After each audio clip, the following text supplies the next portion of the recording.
إن الحمد لله نحمده ونستعينه من يهده الله فلا مضل له ومن يضلله فلا هادي له وأشهد أن لا إله إلا الله وحده لا شريك له وأشهد أن محمدا عبده ورسوله أما بعد وعليكم السلام ورحمة الله وبركاته. இரவு தொழுகைக்கான அதான் ரமதானில் மட்டுமா அல்லது ஏனைய நாட்களிலுமா என்றொரு கேள்வி தொடுக்கப்பட்டுள்ளது. ஃபஜ்ர் தொழுகைக்கு முன்னதாக இரவின் இறுதி பகுதியிலே ஃபஜ்ருடைய நேரத்தை நெருக்கியதாக ஒரு அதான் கூறப்படும். இது நபி அலைஹி ஸலாத்து வஸ்ஸலாம் அவர்கள் வழிகாட்டிய ஒரு சுன்னாவாகும். இந்த அதானை இரவு தொழுகைக்கான அதான் என கேள்வியிலே குறிப்பிடப்பட்டுள்ளது தவறான பிரயோகமாகும். இது இரவு தொழுகைக்கான அதான் கிடையாது. இரவு தொழுகையை மிகச் சிறந்த அதன் நேரமாகிய இறுதி நேரத்தில் தொழுது கொண்டிருப்பவர் இறுதியாக ஒரு ரக்காத் தொழுது அதனை முடிக்க வேண்டும் என்பது இஸ்லாமிய சட்டம். இரவு தொழுகை இரண்டாக தொழப்படும்.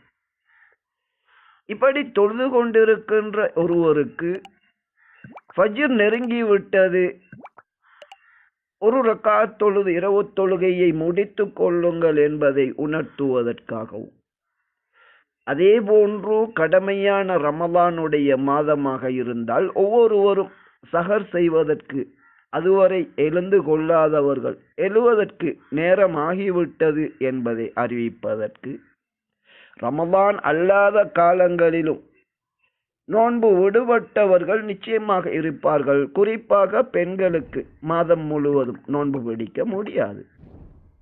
அவர்களுடைய இரத்தப்போக்கு காரணமாக விடுபட்ட கடமையான நோன்புகள் இருக்கும், பயணத்தின் மூலம் விடுபட்ட நோன்புகள் இருக்கும். எப்படியோ இந்த ஃபஜ்ருக்கு சற்று முன்னதான அந்த அதான் என்பது இரவு தொழுகை தொழுது கொண்டிருப்பவர் அவரது தொழுகையை முடித்து கொள்வதற்கு, அதே போன்று தூக்கத்தில் இருப்பவர் விழித்து கொள்வதற்காக இந்த அதான் கூறப்படுகின்றது என்பதை சஹீஹ் புகாரியிலே 621வது இலக்கத்தில் உள்ள ஹதீஸ் மிக தெளிவாக கூறுகின்றது. இரவு நேரத்திலே அதான் கூறுவது என தலைப்பிட்டு இமாம் புகாரி அவர்கள் பதிவு செய்துள்ள இந்த ஹதீஸ், பிலால் ரலியல்லாஹு அன்ஹு அவர்கள் கூறுகின்ற அதான் என்பது உங்களிலே எவரையும் சஹர் செய்வதை விட்டும் தடுக்க வேண்டாம், ஏனென்றால் அவர் இரவிலே அதான் சொல்லுகின்றார் என்று நபி அவர்கள் தெளிவாக கூறுகின்றார்கள். எனவே இந்த அதானுக்கு சஹர் அதான் என்று சொல்வார்கள், அது பொருத்தமுடையதாக இருக்கின்றது. இரவு தொழுகைக்கான அதான் என்று இதனை கூறுவது ஒரு தவறான பிரயோகமாகும். இந்த அதான் ரமலானுக்கு மட்டுமுரியதா என கேட்டால் அதற்கு எந்த ஆதாரமும் கிடையாது. இந்த அதான் கூறப்படுவதற்கான காரணம் இந்த ஹதீஸிலே பதிவு செய்யப்பட்டுள்ளது.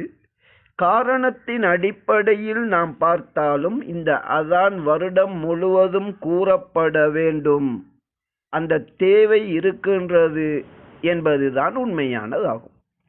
ஆகவே இந்த சஹர் அதான் அல்லது ஃபஜ்ர் ஏற்படுவதற்கு சற்று முன்னதாக சொல்லப்படுகின்ற அதான் இது ரமலானுக்கு மட்டும் உரியதா என கேட்டால் நிச்சயமாக அப்படி கிடையாது. தொழுது கொண்டிருப்பவர் தனது தொழுகையை முடித்துக் கொள்வதற்காகவும், அதே போன்று தூக்கத்தில் இருப்பவரை விழிப்படைய செய்வதற்காகவும் என்று ஹதீஸிலே கூறப்பட்டுள்ளது.